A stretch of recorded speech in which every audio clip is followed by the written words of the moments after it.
Hey guys, how's it going on? My name is Reece Deans. I am your host of the Deansy Boys Show, and we are live today at a normal studio. We're here. We're right now in the Deansy Boys Show. It's up and running. It's getting further and further by the minute. And today I got a very special guest. He is the guy behind Barrybados and the Daily Vale. He is none other than Louis Ross. Louis, thank you for coming on the show, mate. It means a lot. Absolute my pleasure, Reece. I've been following your podcast for a couple of months now. Enjoyed the Raven one. We have like similar interests: football, wrestling, films. I thought, let's do it. Yeah, let's just collide. go ahead and do it, and let's talk. Do it like a Reece versus Louis kind of Exactly, segment. exactly. So I'm really looking forward to it, mate. Like, you sent me over a couple of questions last night. I did a bit of research on some stuff, so I'm really looking forward to it. Well, I'm glad you've done some research as well. And but before we continue get on with the questions, and Yeah, fine. How are you feeling, and how is the Barrybados and the Daily Vale getting along? Well, the Daily Vale launches on the 15th of the 10th, 2016, which is Saturday. I think it's a week or so away. And Barrybados is going well. Ticks over. We have a bit of a shop over the island now, and I mean, it's been one of our best years so far, and we're constantly improving and thinking of new stuff. So it's still a growing business. Well, it's got to go start from somewhere, and I'm glad it's growing Exactly. because it's all over the place in Barry and Exactly. Barrybados. You never know, it could end up in Portugal and up in Exactly. England, everywhere globally. Exactly. You know. Exactly. Right. Let's get down to it. Wrestling. Come on. I'm a massive wrestling fan, so I'm really looking forward to this one. Right. I wanted to ask you this first question. It's how did you become a wrestling fan? It's probably going back to when I was 6. Like the first actual memory I can recall is Hogan versus Warrior. And that's going back now 25 years. WrestleMania 7. So what year was that? 1990? No, I think it is. I think it's 1990. So that's the first like big match I can actually remember. And there was a few of us in my street. It was me, a guy called Michael, Craig, Reece and Chrissy, and only 2 of us had Sky Sports in the streets. So we had to go and watch like Sky One and watch like superstars like on the Mountie and like Rick Rude and Greg the Hammer Valentine and stuff on those kind of programs. And then like once every 4 months there would be a big pay-per-view on Sky Sports, and it was free back then on Sky Sports. Every pay-per-view was free. Actually, I tell a lie, like it was on Sky Movies back then in 1990s, like before it was on Sky Sports. And like, we used to watch like WrestleMania and Survivor Series, and I just got hooked. I don't know if it was the in-ring action, if it was the characters, if it was the presentation, but I just got hooked on wrestling, like, as you probably know yourself. Yeah. It's just like, like you can't explain like what it is, but you just got hooked. And probably around about 92 is when I probably started like to figure out a little bit. Like Ric Flair come to the WWE, and like you had that feud like with Randy Savage, and I remember buying like the magazines and seeing like Miss Elizabeth like and Ric Flair like in the magazine and stuff, and I don't know, I just become like captivated with it. And it's different eras as well, because it's like you watched Hulk Hogan, Randy Savage, Yeah. Ric Flair, and Yeah. The Undertaker, etc. Yeah. And for me, it's more like I was born in '96, so I was born Wow. right at the start of the Attitude Era, Yeah. and I can only vaguely remember the Attitude Era because and then got into the Ruthless Aggression and so on. It goes Yeah. into different eras, and it's like, I'll tell you this one little story. With the first match, or one of the first match I can vaguely remember, and I was only a kid back Yeah. then. Now, for let's say a 6-year-old or 7-year-old watching Mick Foley versus The Undertaker at Hell in a Cell. Hell in a Cell 98. 98. Now, for a 7-year-old to watch that, I mean, okay, some people, it doesn't really, it hasn't Yeah. affected me. Like, I'm not going to drive myself crazy and throw thumbtacks down my back or anything like that. But and I tell you what, it was me and my dad were watching it, and he just looked at me as if, oh my God, why is he watching? And that's... And I don't know if you heard on the podcast that I've stated The Undertaker and Mick Foley have always been my favourite wrestlers because they were the first wrestlers the first one you've seen. that I've seen, and I always respected Mick Foley to do whatever he'd done, and that's when he became my my favourite wrestler. And it's like different eras as well, and I always... I'm probably a generation just before you started, because it was like the Attitude Era, and then it was kind of like, how did it go? Kind of to like, like 92, like 93, and then it was a period like 93 to like 96, and then it kind of started like 96 with the Attitude Era, like in the Monday Night Wars or whatever. But as you said, like the first moments, like Foley and the Undertaker getting thrown off the cell, I remember seeing Jake the Snake and Randy Savage, and I believe it was Jake Snake was biting like Randy Savage in the ring, and I was like, probably around about 6 or 7, as you said there, and I was like, whoa, do you know what I mean? Like, he's like, he's such a bad guy, like Jake is. I can't believe he's doing this at the Randy Savage, like one of my heroes and stuff. And it is that bad. Like that. And it's sometimes because, like, if you look back in the day when it's coming into late 80s and early 90s, it was all WWF at the time. Was all for the kids. Exactly. Even it's still today, it's still for the kids. But I think if they were to see that, like a snake biting Randy Savage, you think to yourself, that's a bit graphic, Yeah, it's quite varied these days. And like as you said, it was kind of orientated at the kids.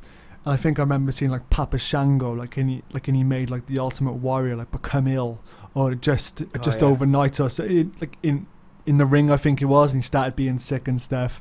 I don't know, just like weird things that just stick in your head from growing up, like watching wrestling. But I just become a fan, and I've probably had periods where I've been on and off, interested, not interested. But I mean, I still enjoy it to this day. The second question, I think you stated one of your favorite wrestlers, like you watching it. But who was your favorite wrestler, or who is your favorite wrestler? I think it's hard to pick one.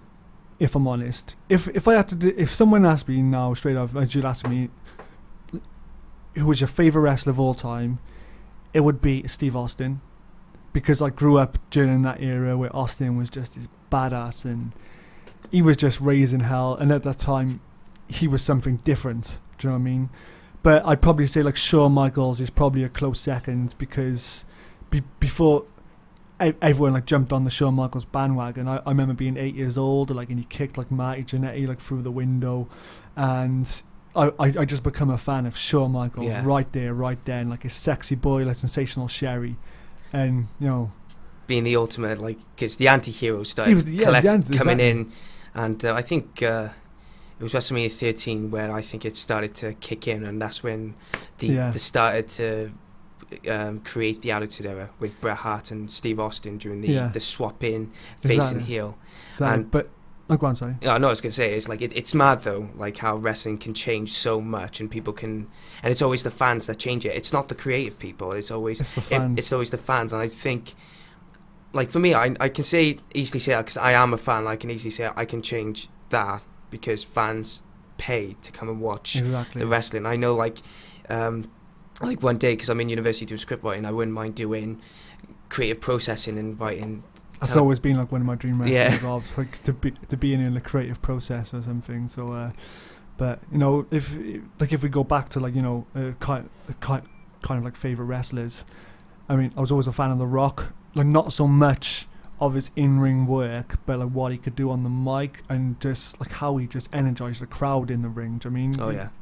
He'd only have to take like his elbow pad off, and the crowd would just go nuts. Yeah. Do you know what I mean? Give me the elbow pad, Exactly. And then, I'm a massive fan of Rob Van Dam. I've met him. I've had a picture with him. Absolutely love Rob Van Dam. And then you have to look at then Bret Hart, like Chris Jericho.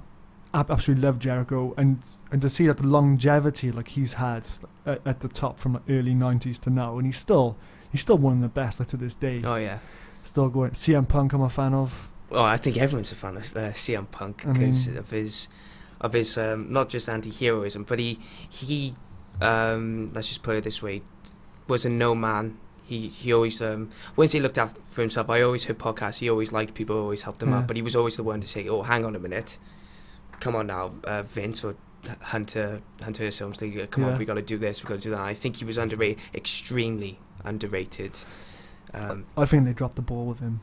I think so. I think he could have been like the next, like not Steve Austin levels, but I think if they would have just given him, just like there's the ball, just go and run with it 100%, I think he would have took it to kind of the next level, because I think like he outsold Cena like a merchandise. Oh yeah. a certain period of time, and yet like they're putting him like the 5th match on the card, and like he's wearing the belt. I mean, like he's got the WWE title, and he's not in the main event. Cena was still in the main event against R-Truth or something. Like, Yeah. just And you think, why are you doing that? You know, because like he kind of is like the poster boy, like John Cena, like so. I know, But I'm a massive fan of Punk. I just think he had so much more to offer, and I wish. I'm gutted like he never main event in like a WrestleMania. I know.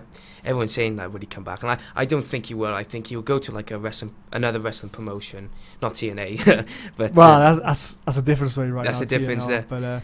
But I personally think that Punk will come back one day, because if you look at it, Austin left. I mean, he fell out with Vince. He come back. Bret Hart left. Fell out with Vince. And come back. There's probably loads of them that have fallen out with Vince over the years. And like if there's one thing about Vince McMahon, he knows how to make money. And if bringing in like CM Punk is going to make him loads of money, because straight away that's ratings, that's merchandise, that's ad sales. I think one day he will come back, but I don't know. we have to wait and see. And exactly. Well, I was. Have you ever attended any wrestling events or any like in the past or just recent? No, like, this is one of my major like regrets. I've only attended probably 5 or 6 wrestling events throughout the year. Well, throughout my being a fan of wrestling. I didn't do nothing during the Attitude Era. I've seen 2 WWE like live events. I've seen an NXT live. I've seen Ring of Honor in Liverpool and 1PW in Newcastle. And I've seen a couple of local promotions, like Celtic wrestling, like back in the day, and stuff. But Welsh wrestling down the memo as well. I still haven't seen that. That's coming back in a couple of weeks, isn't it? It's coming. I won't be able to attend, and no offense to Alan Ravenhill, who's the promoter of Welsh wrestling. I'm not a fan of Welsh wrestling.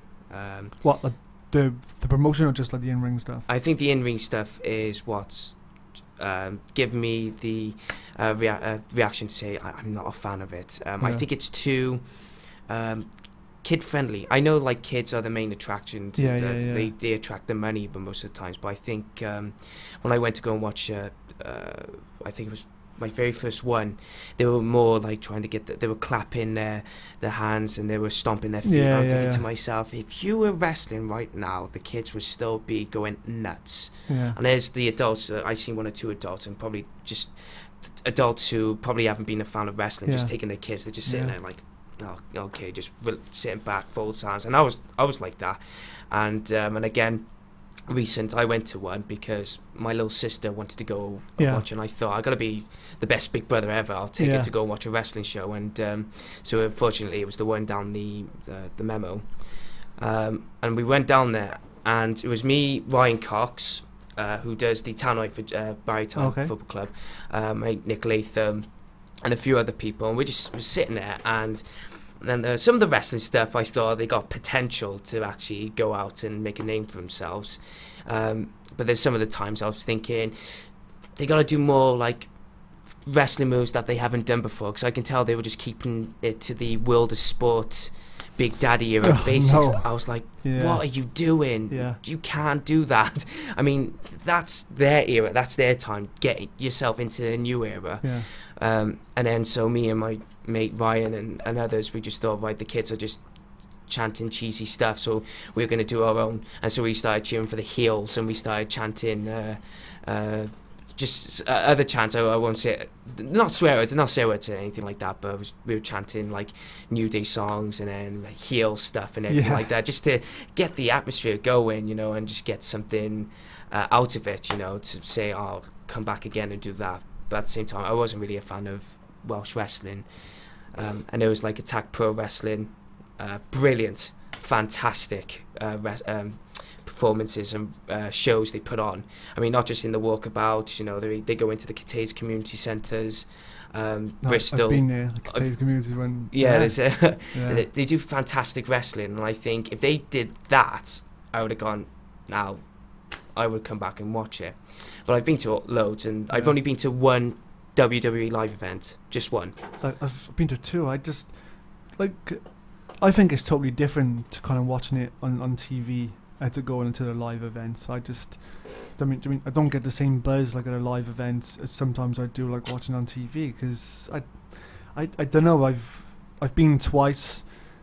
I mean, I didn't really enjoy it. I mean, I watched it, but I don't know. It's like when you're watching a pay-per-view and they're going all out. I mean, and they're putting on a show, whereas like at a live event, playing it safe. You know what I mean. You know what I mean. Working the crowd a bit, like as you say, like, do you know what I mean? And I just didn't get like the same buzz there. Yeah. But I watched the NXT at Christmas this year, or was it Christmas or just after Christmas? Just gone in Cardiff. No, that was a good event. I think NXT tries to make it so different. And I gotta take my hat off to Triple H, because he was the one who founded it. He said, "Look, this is gonna be my show. I'm gonna do whatever I want with it," and it's full on wrestling and showing them what they can do. It's like that independent promotion that's got the WWE production quality, and I just think it's great. I don't watch like the weekly shows of NXT, but I mean, as soon as that pay-per-view comes on, like once every 3 months or whatever it is on NXT. I just love it. Yeah, it's just so good. It is fantastic. What would you say is your most memorable moment as a wrestling fan? There's one moment that probably sticks in my head. Is when Shawn Michaels beat Bret Hart in the Iron Man match at 12. Is it WrestleMania 12? I think it was WrestleMania 12. I have to go back on my history on that. Yeah, I think it is 12 because it was 14, like he lost to Austin. So anyway, I think it's 12. And just when Shawn Michaels drops to the ground on his knees, and he just has the belt in his hand, and I think he just looks up, and I was probably 12 at the time, and I think that is what I want to do one day. Do you know what I mean? It just looked amazing. Do you know what I mean? It's like he just achieved his dream, even though I'm not a wrestler. Do you know what I mean?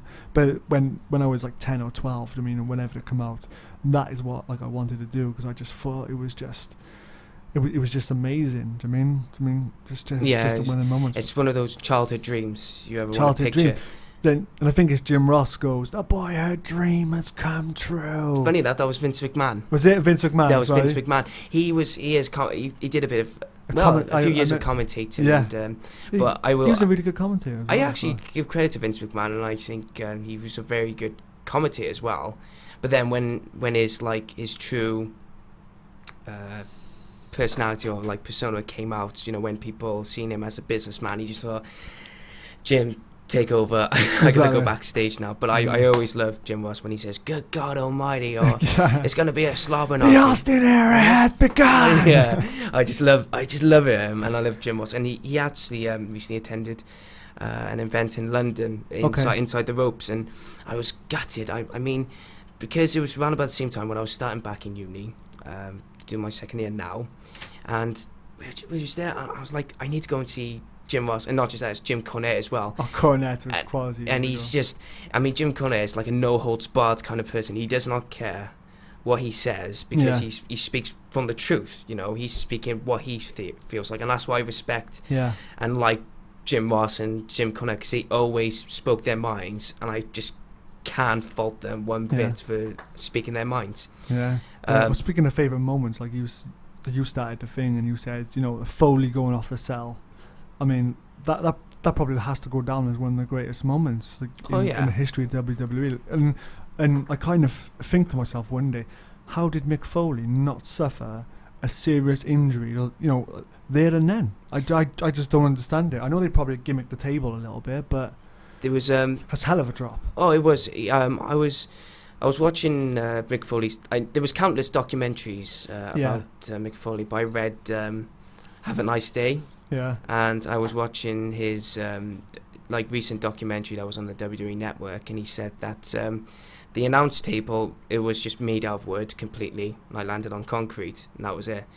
And he said he dislocated his shoulder, because when he fell off, he said he couldn't remember. Of course, you can't remember. If you're going to take a bump like that, I wouldn't remember like 2 weeks ago if you're going to... Exactly. But he said he dislocated his shoulder, and he remember just kept holding it all the way I think I remember all the way through the match. And I think he said in the book, or he said online, he said that he was struggling to climb back up because he was like... climbed back up as well. Yeah, so I was like... And then like the second fall where like he goes through, I don't know like if that was planned or not. No, it wasn't. It wasn't planned, but he fell through the second time, and I think he said in a documentary or in his book again, the chair, as the chair comes down, it lands on his face. Yeah. And like it knocked a couple of teeth out. Yeah, knocked his tooth and teeth out, and then this is me going like, oh, Mick Foley bio now, but he said that when he was falling, he could see the chair coming at him, and when he landed on the mat, he was knocked down, the chair hit him, and next you know, he woke up and he was sticking his tongue in a hole, and that's where the tooth went through it. And if you see that famous picture of him in the corner and he's smiling, that was just him trying to stick his tongue through the hole, and the white little bit in his beard was I think it was his tooth or something like that. And he kept saying, "Oh, that wasn't the scary part of landing. What was scary is when he got back up, and Undertaker punched him." And he said, I've read it or seen it before, and he said he couldn't stand up, and he just wobbled and collapsed. Collapsed, and then he just turned around and he saw a pair of sneakers, and he just went, "That was the scariest moment of my life. I did not know where I was then." And I was there like, how can that be the scariest moment? You just got back up and you get punched, and you're like, "Oh, this is some scary crap, man," you know. And I mean, that is just, I mean, it's like such a memorable moment. Oh, yeah. It's not obviously stunts like that don't happen anymore, and like they shouldn't. Do you know what I mean? Like unless it's properly gimmicked and it's properly safe. Do you know what I mean? Like Shane McMahon. Shane McMahon. But I still think that's a bit dodgy because he's 40 odd, 44, and he's jumping off there. Nah, if he can do it, because what gave away the stunt, quote unquote stunt, that gave it away was when he landed. Didn't you see? Did you watch WrestleMania 32? I forgot. Yeah, I've seen it. Did you see when they announced the bill broke? Did you see your fabric come flying out? Oh, it was gimmicked. It was gimmicked. Yeah, it was a big. We're good, and so it should be. Oh yeah, because that's. Don't get me wrong. They should be. I mean, Shane McMahon, he's done countless of diving off of things, and he doesn't even make contact to the wrestlers. I don't think he of course, we all know it's like, just move out of the way so I can just pretend to like hit you. But most of the times when he jumps off, he just lands on nothing, you know, and he's just there like, oh my God, what's going to happen here, and where am I going to go? But this is where I want to move on to this question. Because I always look at these situations and think, how do they do it? I want to come back at the memorable moments. So go on to this. Yeah, no worries. Yeah, no problem. From one wrestling fan to another, right? Okay. I think you've had people coming up to you and saying those three words: wrestling is fake. How do you approach that? Because I approach it in a way like, now come on, I'm trying to look at the big picture here, but how would you look at it yourself as a wrestling fan? I've been saying it for years. I mean, like, you watch a film and it's scripted. You watch EastEnders or Coronation Street, it's scripted. I mean, it's scripted entertainment. I mean, it's a predetermined. I mean, it's like a show. That's all it is. It's just a scripted entertainment. I mean, it's the same as Hollyoaks, or it's the same as watching like a Tom Cruise film. I mean, it's good guys against bad guys, and sometimes they intermingle, and there's a storyline to follow. And I mean, it's scripted entertainment. I mean, I know wrestling is fake. I know I'm still watching. I've been watching it for years, and people still tell me like, you know, it's fake. You're like, I know it's fake, but it's not. It's an art. It's. I mean, like someone goes out into the ring, like you know, like a CM Punk, like in a Daniel Bryan, you know, back in the day, and they would put on a tremendous show, and it would just keep me entertained. I mean, it's just entertainment. Yeah. I mean, obviously, there's some sport involved, you know, fitness and stuff and muscle or whatever. I mean, I understand that, but. It's just bonkers. It's just a scripted show. Yeah, because when I had. Because you know me, is like I do some of the shows, like the pantomime shows and musical shows, and one person, I won't say who it was part of my drama group, right? And I was talking about, all I was doing was talking about wrestling. I said, like, I went to this wrestling event the other day, and someone came up to me in the drama group, and I went, you know, wrestling's fake, right? And I just went, so is our show we're doing. And I went, so is Star Wars, but I still believe in the Force. You know, just like being funny about it, just keeping a chin up and everything like that. But like when you're a kid, it's like saying Santa Claus is not real. You know, it's one of those big, oh my God, it's not real. But then when you realise it is, and you appreciate it even more. I think once you know that it is scripted, and you start and you think, you know, this is great entertainment. You know what I Yeah. mean? Because it's like there's so much involved in wrestling, like the kind of the creative process involved, the match, who's gonna win the title of WrestleMania, who's gonna win the Royal Rumble. I mean, it's just like stuff like that, just like and captivates. I know, and that's why I always like. Sometimes I do keep up a fuss about it, but I just try to say, look, come on, look at the bigger picture. Say you have to. I don't know, like, say, because like you get stuntmen in movies, and you get sometimes stuntmen on theatre stages, right, where you have to harness, and you have to say like Peter Pan, like in pantomimes or something, right? The person who has to be Peter Pan, he or she is gonna have to be strapped on and go flying in the air. So imagine that went wrong, and exactly. Like I always say to people, you either get it or you don't, and if you don't get it, don't try and judge it, because like there's no point in having a conversation. Because if you know it, that's fine. Like us, we accept if you know we know it, and if you appreciate it, Yeah. and if you know like what goes into making a match or making a storyline and putting on a pay-per-view, or just the crowd chants, or just like the entrance music, or just like the vignettes that come in, then it's fake, but you just know it's just an art. It's just a form of entertainment. And non-wrestling fans, they just, if you don't know it, just don't talk about it. That's what I say to people now. That's what people say, oh, I can't believe I still watch wrestling. I'm like, listen, you either get it or you don't. I mean, and I'm not going into a conversation like if you don't get it, because there's no point, because you've already got this kind of curtain in front of you that says it's fake. Do you know what I mean? So, Yeah. And that's why, like, when you go into a pantomime, I mean, like, kids, okay, you have a laugh, don't you? Like, that's what, exactly. in pantomimes, they go, oh, no, it isn't. And you just think, oh, yeah, it's still entertaining at the end of the day, it just comes down to it. Exactly. I was going to add, this question here is on 8th question on the list. It says, would you ever get any professional wrestler or anyone, for the matter, involved in wrestling, whether it be like the likes of Jim Ross or Jim Cornette, who just do ring announcement, to come on your own show, like Barrybados or Daily Vale, for example? Would you ever try and get the guys? I'd love to. I mean, if I could sit down and have a conversation with Ric Flair, Shawn Michaels. Do you know what I mean? I was a big fan, like a big fan of Raven. Do you mean it's like certain people in kind of the wrestling business who I just love, like listening to them speak. Paul Heyman's one of them. I just love. He's always got a story to tell. Chris Jericho. I'm a massive fan of Chris Jericho. I'd love to have a conversation like with Jericho, like, and speak to him and just about his stuff. And if I could get him, like like for interviews, then yeah. Do you know what I mean? Because when I was interviewing Raven and another professional wrestler, Cherry Bomb, there was no money involved whatsoever. My show consists of no budget whatsoever. It's on a zero. It's on a zero budget, and because, like, some people ask me, how did I get him on the show? I just went up and said, can I interview? Just that, and if they say yes, great, you're in there. If they say no, you can't do nothing. You can't change their minds. If they say no, then no, So it's just a basic, simple answer. And someone came up to me the other day and said, what are your plans now?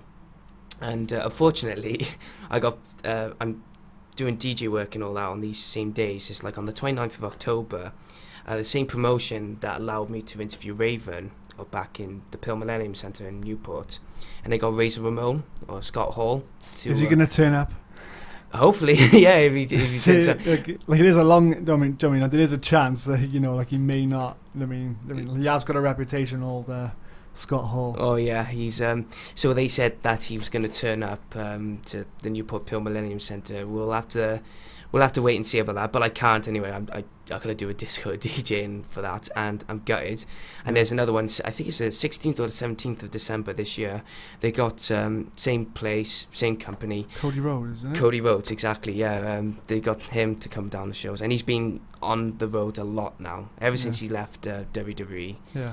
That'll be interesting. Because like you'll have stories about Dusty and Goldust, his WWE tenure, and now the Independents and he's on TNA now, and TNA. And TNA. I think it was a very awkward when I was watching TNA, and the news came out and they said our what was it? Oh yeah, TNA could go bust or they could fold after Bound for Glory, and I was like, hang on, they just openly said bringing Cody Rhodes in. How is that going to happen? Yeah. You know. What's your thoughts on this whole TNA scenario? I've no idea what that sound was. The sound. Anyway, Well, the TNA scenario was. Yeah. My thought on TNA is that I feel bad for TNA because the one thing I always liked about TNA is that there was something completely different to what WWE was offering. Yeah. And they was offering always true wrestling, and sometimes they have good storylines. But I think the biggest downfall they ever had was hiring Hulk Hogan to come into TNA, and hiring Eric Bischoff as well. They hired in some loads of WWE. Forgive me, WWE wrestlers saying that, but they were hiring WWE rejects. Basically, Yeah. they were hiring people who got fired or got released from the company, and basically they were just coming over to TNA. And I'm not saying now it was going to attract a good crowd, but the thing is, like Hulk Hogan, he's always a man that always wants something for himself. Yeah. And I'm thinking to myself, well, I think that was one of the times where they shot themselves in the foot, and I think the business substantial wise, like how they're being run, I think they need, like Dixie Carter, I think she needs to go.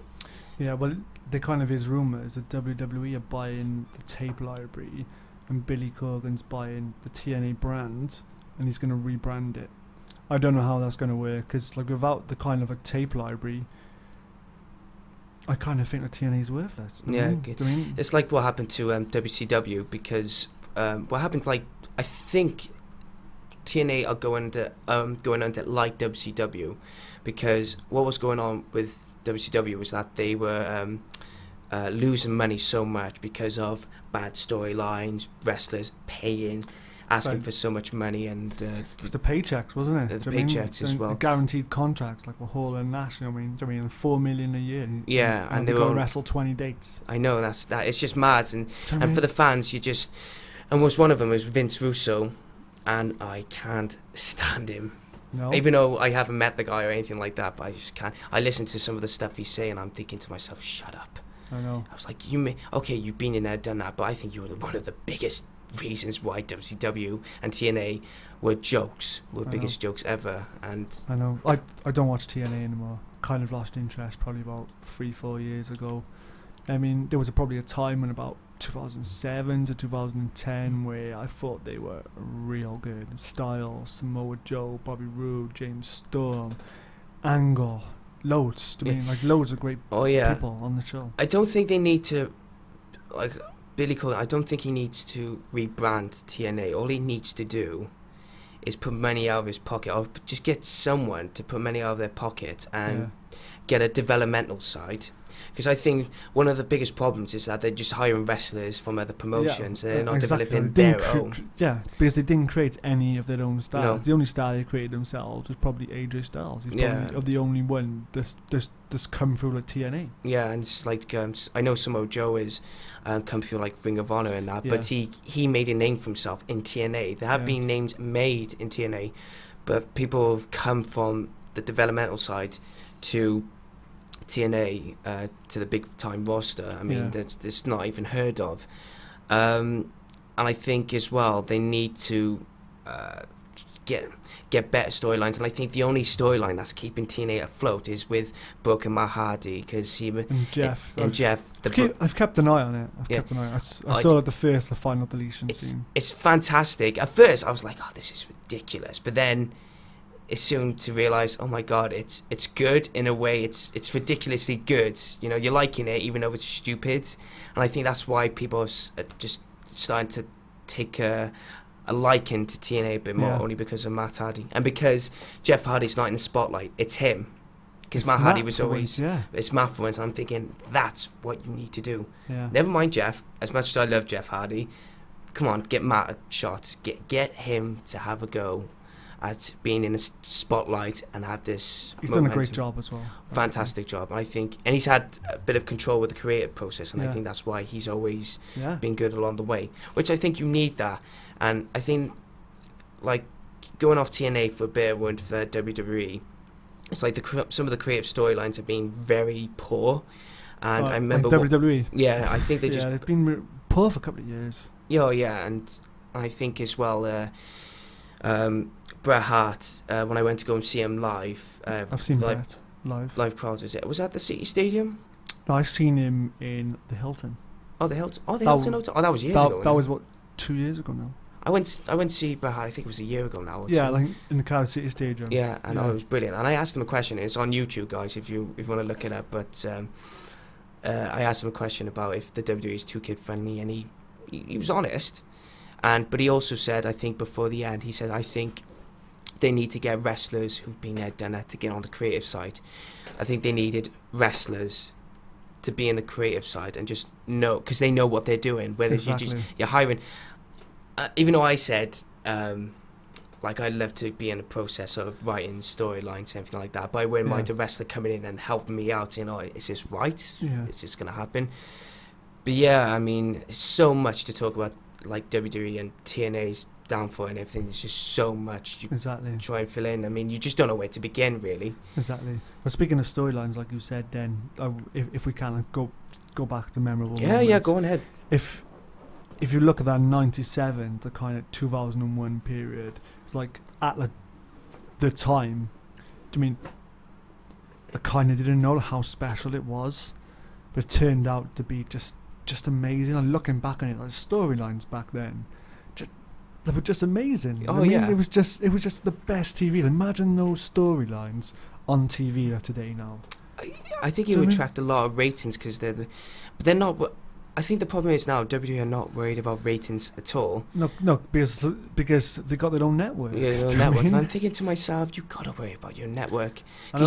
So there's no competition. I know. I think that's the problem. Everyone's actually. There's been loads of people. We were all discussed like what's gonna happen or who's the next competition. Someone said TNA. Not gonna happen. They tried it. They actually did try to go on a Monday Night Raw streak. I think that was a stupid idea because I think like the time had passed. Do you mean? It was just, and I think, like I said, it was coming into Hulk Hogan. He was like, "We got to do another Monday Night Raw." No, you're not that big enough. And it's like New Japan Pro Wrestling. Like they always saying, "Oh, are they a competition?"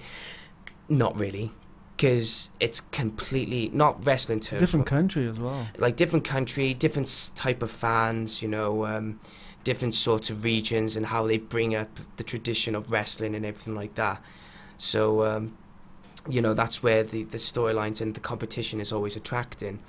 And that's why, like you said then, from 96 to 2001, they always had the good storylines. And like, okay, they finished the Monday Night War storyline-ish with a very poor invasion angle. That I know. I'd wish that they could go back in time and just try and get Sting and Nash and be patient.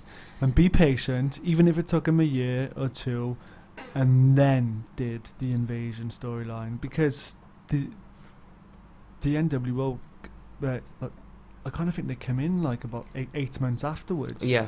And then Goldberg came in. I just thought... I was like, you just missed it. Could you imagine an NWO versus like DX in his prime? Oh yeah, and do you know what I mean? It's like Goldberg versus Stone Cold and Sting versus The Undertaker. Probably one of the matches that it's just one of the matches that everyone wanted to see. It's got to happen. It can still happen because Sting is still insisting. It's like, look, even though I retired, just get me back out there for one more match, even if it has to be with The Undertaker. He said, just do that. And it wouldn't matter, right? Some people have been negative about it because of the age and everything, right? Yeah. I seen him at WrestleMania 32, right? Not 32, 31.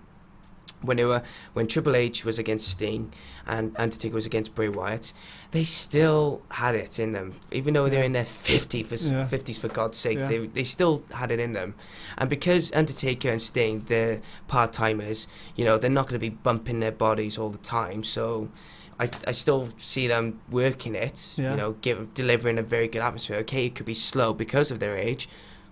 The thing is, it's attracting money. It's attracting attention, and it's ending the wait of one of the dream matches, one of the most potential dream matches of all time. That can still happen. Because there's dream matches that can happen. Yeah. Because people have retired, and I think if they did do it, I think it should be a kind of like a retirement match, like for both of them.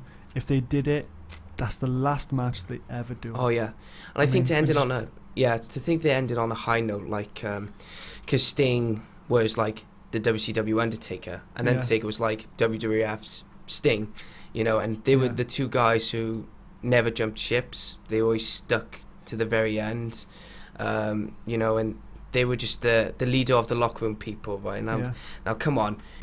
Who doesn't want to see that kind of match, And there was like a picture of them with the Undertaker and Sting just out at the airport, just talking to each other. It's like, oh come on, what are you waiting for? I know. Look, I'm gutted that we didn't see a Rock and Shawn Michaels match. I know it. I'm more gutted, especially when Shawn Michaels came back in around 2002. Yeah, because there was still kind of that 18-month period where The Rock was there, and he was not jumping to Hollywood, And I know, and I've heard some stuff that The Rock wouldn't wrestle Shawn Michaels. I don't know how true that is, because it's something he said back in the day. I don't know how true that is or whatever, but I just think that would have probably been an amazing match. And of course, you said Austin Goldberg. That would have just been probably the biggest match. If they could have done that in 2000 or 2001, like once the invasion happened, that would have broke records, I think. Oh yeah, I mean, it's like you get dream matches now. You got like Daniel Bryan versus Shawn Michaels. You got CM Punk versus Stone Cold Steve Austin. I know. Undertaker versus, apart from Sting, Finn Balor. They were saying about Finn Balor. Now this is a dream match that can happen and probably will happen next year. And I've said this so many times. It's Brock Lesnar versus Samoa Joe.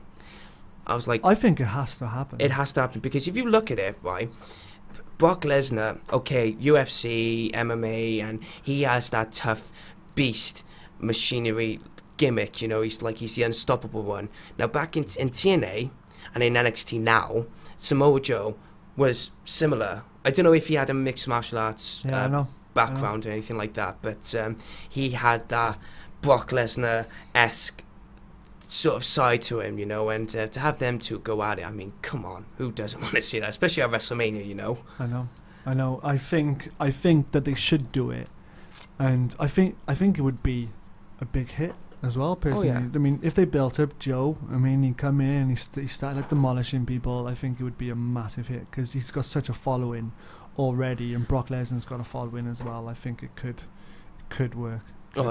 Could definitely work on that. Could work. You said is that when you said go back to the greatest moments? Was that the one you were talking about, like the 96 to 2001? Yeah, I think. I mean, like that period, just like looking back, because if you look at that period, so many special things happened. I remember, like a notable moment, like the first time Stone Cold like stunned Vince McMahon. Yeah. The crowd, the crowd just went wild. And who would do that to their boss? Is like exactly. And I've always when I was working, I always wanted to do that to my. I was like, I just want a Stone Cold stunner. Exactly. Like, bam, just do that and. Exactly. Like I go back and I watch like the old Nitros and like seeing Hall and Nash just like show up. Yeah. It's just amazing. I just think when you think of greatest moments, right, it's like I have to go back on Vince Russo, even though I dread talking about him. When he was at WCW, I watched some of the episodes, and I couldn't help but laugh where he created the on a pole matches. I mean, like belt on a pole, Viagra on a pole, Judy Bagwell on a pole, Judy Bagwell on a forklift. That's the one. I was like, what the duck is going on? Like, what the fudge is going on? I know. And I'm like, what was he thinking? I mean, it's professional wrestling, not Only Fools and Horses or something like that, I know. Oh man. I know. What can I say? What's your favourite matches then? Oh, so many. I mean, I want to ask you a question, like wrestling fan, right? Is how do you kind of define how good a match is? Is it from the in-ring action? Is it from the storyline? Is it from the people involved? Or is it from like one moment that makes a match? I'll use a good example, and this is not going Attitude Era or any style at all. I'll tell you this one. NXT, Shinsuke Nakamura versus Sami Zayn. Right? Amazing match. Oh yeah, and it was the first time I seen Nakamura, right? Yeah. I think it was like for WWE fans, but this is for me as a wrestling fan, by the way. And Sami Zayn, I think this was going to be his last match before he moved on to the main roster, or how you pronounce it. And so when these two were in together, right, I remember the audience were going absolutely apeshit. Excuse the French. They were going absolutely nuts, and like the way them two carried themselves in the matches. I mean, it wasn't full on WWE over dramatic kind of thing. They were literally, from the looks of things, they were trying to kill each other, if you know what I mean, like with punches, kicks, high fly maneuvers. I'm like, this is wrestling. This is awesome. I think you need to have everything that attracts attention, and especially with the fans, and especially like CM Punk v John Cena, Money in the Bank in 2011. You know, I mean, that was I love that match. It's just this. It's got to have the right wrestlers in a right setup, right build-up setup, whatever you want to call it. With the commentators doing their bit.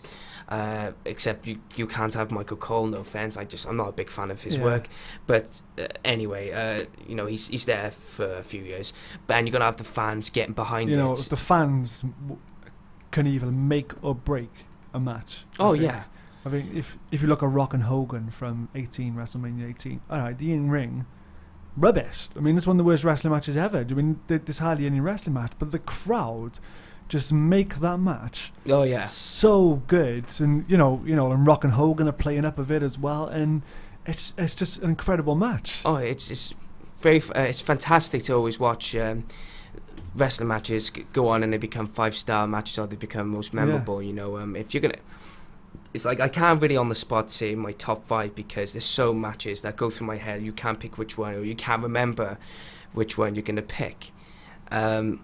And it's one of those moments where I can honestly say I've always been a big fan of wrestling. And I'll tell you, one of my favorite matches, and it's not got nothing to do with WWE. It's at the Walkabout, and I think it was last year, before WrestleMania 32, I think it was.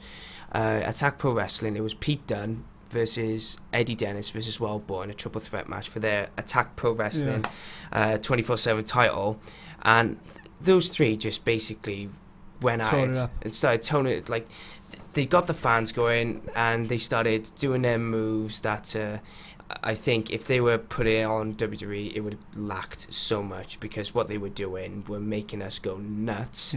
They were going through the audience, they were just doing moves, they were getting the vibes going. It was fantastic. I mean, if I was like Dave Meltzer, the guy who does Wrestling Observer, I think it is, I would have gone like, yeah, that's my top match of all independent wrestling matches I've ever seen. It was just classic. It was just full on wrestling, full on action, drama, entertainment, and they had a very good storyline to build it up, and it's absolutely phenomenal to watch it. There's certain matches like stick in my head as well, like I'd have to say probably Steve Austin and The Rock from WrestleMania 17.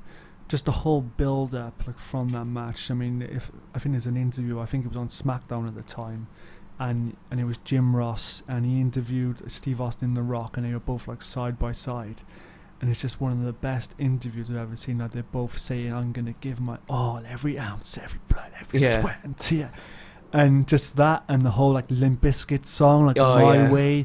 And then to see it in the ring was great. I know the ending wasn't amazing, but I just loved it how it was. Jim Ross just said, Austin is shaking hands with Satan himself. I was just there like, yeah, he is. Jim Ross, the greatest commentator of all time. I think he could make every match just seem so important. I mean, that's why I think it's. I mean, I got to give credit to Michael Cole. He does try his best, but I mean, there have been moments where I've actually liked Michael Cole doing.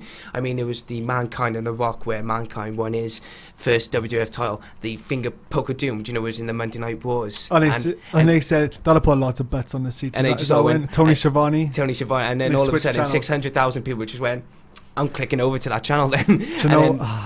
And then Michael Cole just said, Mankind has achieved his dream. I was just there like, fair play to you. You know, it's just, and there have been moments where WrestleMania 19 as well, Brock Lesnar and Kurt Angle, the main event, and Michael Cole, it was Taz who just went, oh my God, and Michael Cole's lost his voice, or he was losing his voice, because he had the Hulk Hogan and Vince McMahon match, which I thought, even though it was a bit slow, it was still entertaining. It was a very good promo to add with it. It was so much emotion. I mean, it's like everything's got to work in wrestling. I think that's just to make it seem so fab and amazing and brilliant. Yeah. And I mean, if someone said, if you worked in the wrestling industry, what would you do? What would you start off doing? I just go, I don't know. I mean, I'd just walk in, and if I had to do something first just to get my name out there, I got to do it, you know. And that's what the whole point of this podcast. I mean, when I started doing it, Colt Cabana was the main reason why I wanted to do this podcast show, because I heard the CM Punk one. I heard what? Yeah, I heard it. Yeah. Well. Who hasn't heard it? Oh, who hasn't? You know, it's millions of people. He just goes in on that one very deep, like. I mean, full on effing and blinding, and I'm thinking to myself, Punk, please, it's brilliant, but come on, keep the F bomb on a low. I know. Even though it's still brilliant, but it was then when I went to a Cardiff Comic Con convention, I saw Colt Cabana there, Hardcore Holly, David Hart Smith, who's now called Davy Boy Smith Jr. Yeah. He actually got the rights to his father's wrestling name, and they did the Art of Wrestling at the Cardiff Comic Con. Yeah. I was front row with my mate Leighton, and we just sit there going, I want to do that. And that's what the whole point of the origin of the Dainty Boy show got influence to start doing it. Was I trying to look for any guests to come on the show? No, it was just a stroke of luck. And that was the whole point of it, because it was just technically the origin of the Dainty Boy show, or whatever I'm going to call it later on in the following years.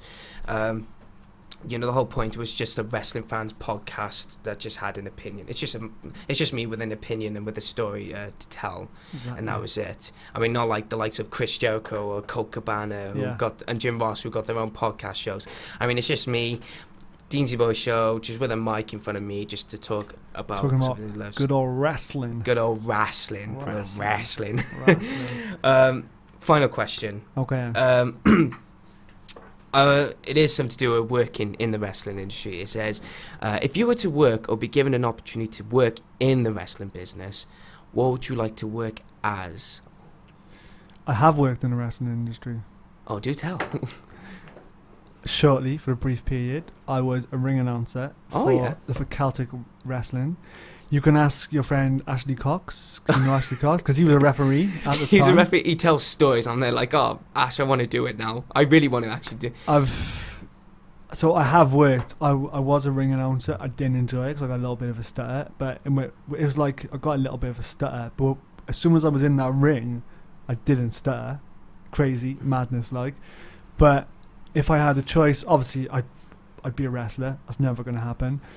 But I'd always want to work in creative. I mean, as a fan, just kind of grown up and knowing what works and what doesn't work. I mean, I always wanted to work on the storylines and build the feuds, you know, and stuff like that. That has always been a dream for me. Oh, that's fantastic, that is. I love to hear, because with me now, I wouldn't mind working in any wrestling promotion. For me, that is. It was weird, because when I started working for Celtic wrestling, I think I did about 2 years there, and it's totally different from watching WWE on TV when there's 15,000 people and lights and great production value, to go into a tiny little hall in Merthyr and there's 14 people. Oh yeah, 14 people.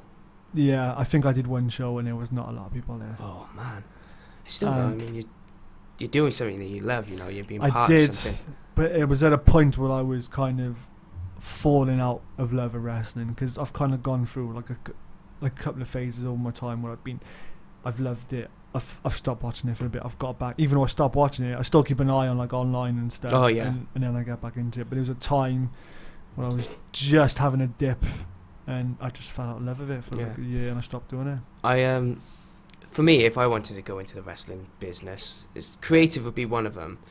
But also, I wouldn't mind being a like a part-time wrestling referee or doing a full announcing, you know, because I love to be like Jim Ross, who just, you know, like one wrestler comes down to the ring, I'll say one, like Mark Andrews, Mandrews, who wrestles in TNA. I would have loved to, like, when he comes out, he goes, Mark Andrews, he's going to build up his momentum, business is about to pick up, he's going to get in that ring and he's going to do what he loves doing best, you know, and it's just random sayings like what Jim Ross says, it's going to be a slobber knocker, business is about to pick up, you know, it's just those moments where I like to do and just have my voice be heard and just do the announcing, and that's what I like to do, be part of a wrestling community. But so I think we're done. I think we've talked about every wrestling thing that we could have. It's been great talking about wrestling and we took stuff. So independence, WWE, WCW, TNA, a few. A mention on VCW as well. We're gonna mention good old. I have to mention ECW. I remember starting to watch that growing up, and I was so like mesmerized by it when I was growing up because it was something different at the time.